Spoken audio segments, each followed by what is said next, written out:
Déco dans le présent pour mieux construire l'avenir. La chronique d'Interentreprise avec Francette Florimond. Bonjour, j'espère que vous allez bien.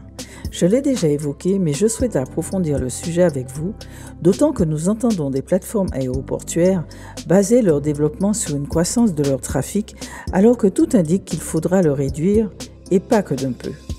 Ainsi, l'ADEME a sorti fin novembre un rapport sur les e-carburants, des carburants de synthèse destinés à remplacer le fioul, afin de permettre au secteur maritime et aérien de diminuer leurs émissions de gaz à effet de serre, de 35% dans l'aérien et de 80% dans le transport maritime. Avant d'aller plus loin, qu'est-ce que c'est que ces e-carburants ?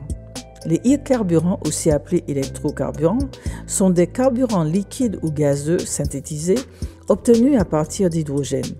On produit alors de l'e-kérosène, du e-méthanol, de e-ammoniac et du e-méthane. Ces productions sont encore à l'état de pilote industriel.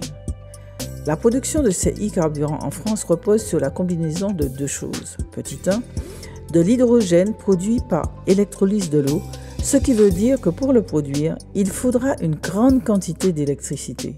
Et petit 2, du CO ou carbone et oxygène, ce qui veut dire que cela nécessitera le captage, le transport et l'utilisation du CO industriel.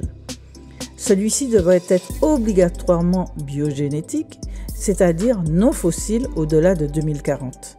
En effet, la directive européenne relative aux énergies renouvelables interdit au-delà de 2040 le recours à du CO d'origine fossile pour produire de ces e-carburants.